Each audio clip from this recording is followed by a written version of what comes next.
Hey guys, welcome to my channel. This is my first YouTube series and I will be covering an interesting tool which is Omni Studio. I started working on this tool since couple of months back, and when I started, I first faced a lot of hurdles. These hurdles are mainly, the lack of proper documentation or the lack of proper resources or the internet. We do have few documentation from Salesforce, but those are not up to date. So when I started, I had to do a lot of experiments to make it working, and I just want to share all my experiences through this series. The intention of this series is just to help the people who are new to OmniScripts or who are new to Omni Studio and wants to learn. We will be covering all the main topics of Omni Studio, in detail in the coming videos. But this video is just an introduction video what Omni Studio is. So let's get started.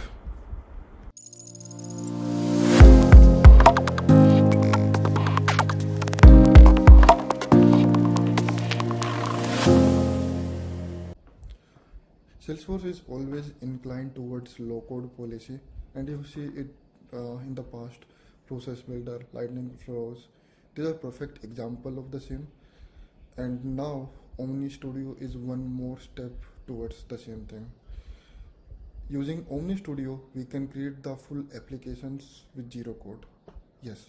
So if you break an application into parts, it always consists of three things: the UI layer, where you can, where the user can see the data, or if it is an intake form, they can enter some data. Then the web services layer, which is mainly used to, it's kind of middleware between the UI layer and the database, right? So you can fetch the data from the database and you can display it on the UI layer, or when somebody change any data on the UI layer, it can be saved back to the database. So we do have this, the API layer or the web service layer who does this. And the third thing, the database layer, where we do have our database and we store all the data. If we see Omni Studio, it provides two similar things which they call as digital experience and service management. Digital experience is basically the UI layer which provide two things: flex cards and OmniScripts. So using the flex cards, you can display the data on a screen, and using the OmniScripts, you can build a guiding process where you can or the user can enter some data. Then we have the service management, which contains again two things: integration procedures and data raptors. Using both, you can either query the data from Salesforce or you can get the data from some external systems, and you can pass it to the digital experience layer. Or when the user change the data on the OmniScripts, you can pass it back to Salesforce objects, or you can pass it back to the external system. Then we have the developer experience, which is the third layer. This third layer, basically this is mainly for the developers, and this is mainly used for the migrations. So if you do have some OmniScripts, some flex cards, or some data raptors developed in one environment, and you want to migrate it to another environment, then you can use this developer experience. If you use all these three, not all these three, if you use the digital experience and service management layer, then you can build any application, you can build their UI, and you can connect it with the database. And these both are totally drag and drop. You do not need to write any code. You can definitely write the code if you have if you have very complex requirements and which cannot be achieved using the drag and drop elements, but the chance is very less. If we see the flex cards and OmniScripts, at last both renders into the LWC components. Means Salesforce create the LWC components from this, and we can drag and drop these LWC components on any of the Lightning page, right? This is the inbuilt functionality of Salesforce, and you can use those Lightning components in internal Salesforce, or you can use it on the community, right? So basically we can say that using the flex cards and OmniScripts you can create the application, and it can be used on the community or into the internal Salesforce. Okay. Now let's have a look into Omni Studio. How does it look like?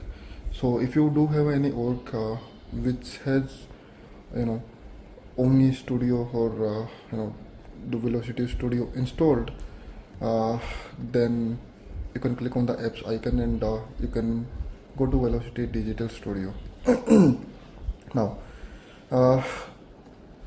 it's taking some time to load, but if you see the tabs available in the Velocity Digital Studio, you will find out we do have OmniScripts, we do have Velocity cards, which are the old version of the flex cards which we are using these days. Then we do have the data raptors, then we do have integration procedures, which we already talked about. We do have two more things: velocity calculation procedures and velocity calculation matrices. We will be discussing about these two also in the future videos, but the main things here are OmniScripts, flex cards, data raptors, and integration procedures. Now let's look what the OmniScript is, and in this video we will just have a introduction to OmniScripts, and in the future videos we will be discussing what OmniScripts are. Okay, so let's go to any existing OmniScripts. So basically, if you want to create a UI where you want some inputs from the users, from the end users, it might be a single page or it can be multiple pages, and you can navigate through the pages. Then you can use OmniScripts. So this is the builder where we create the OmniScripts. If you see, I will not be going into much details, but if you see, we do have few things available here. The important things are inputs, where you can drop some inputs on the OmniScript.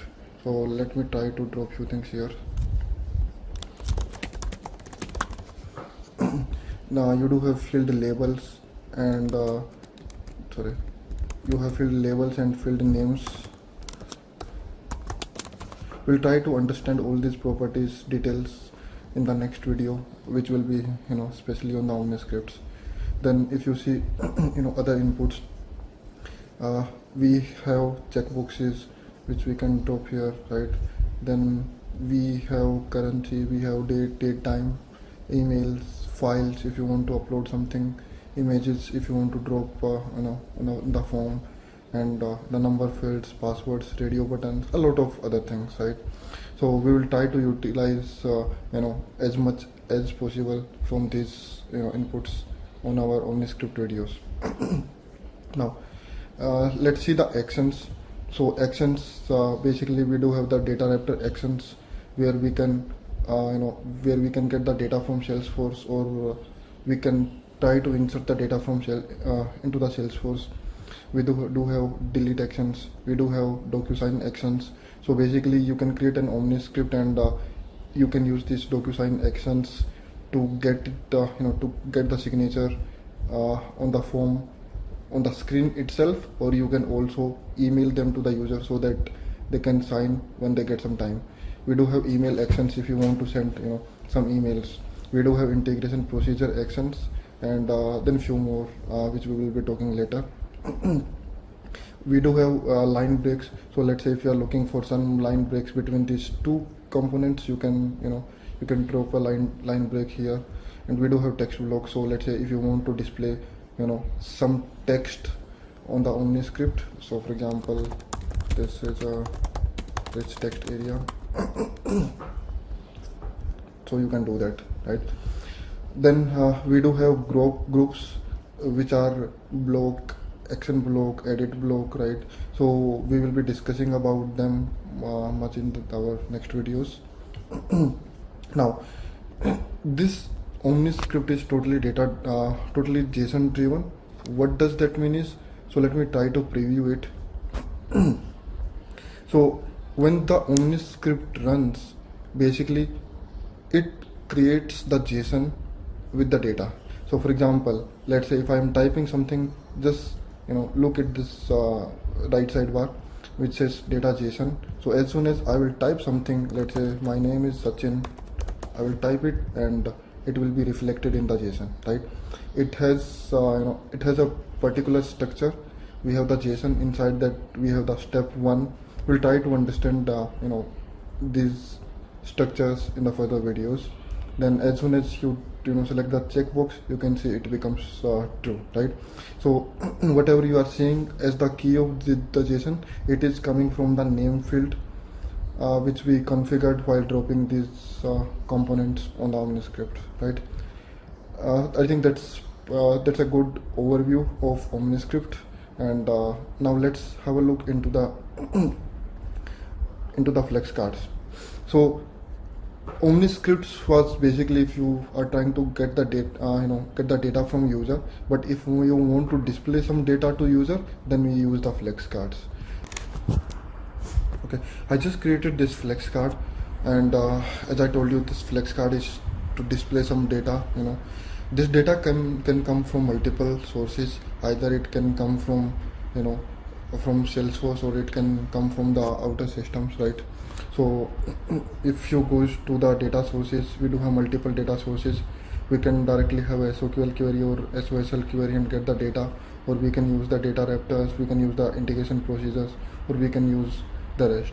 For now I will be using custom JSON where I can type some data manually. So let's say name,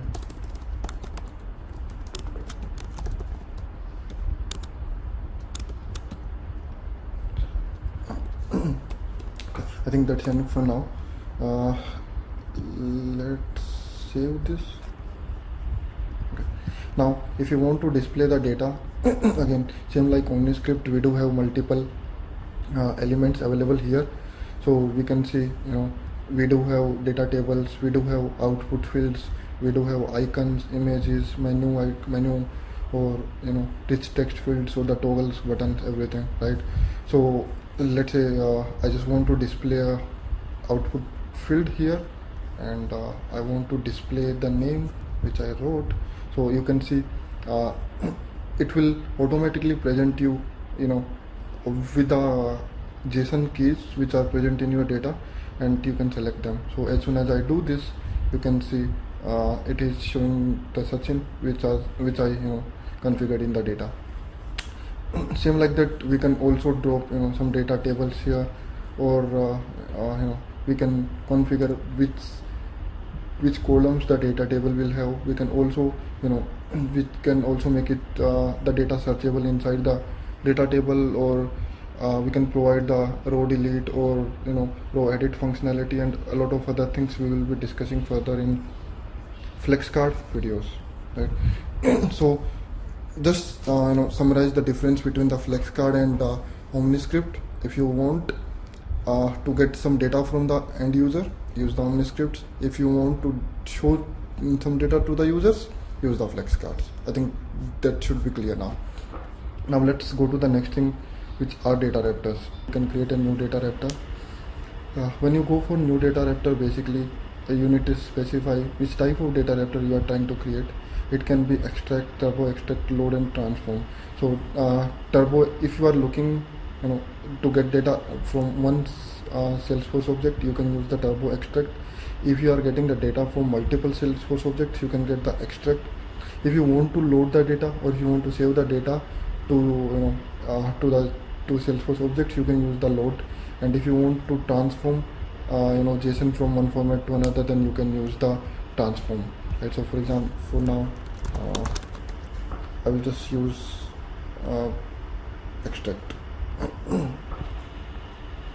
So when you create a new data raptor, you will be getting these 5 tabs.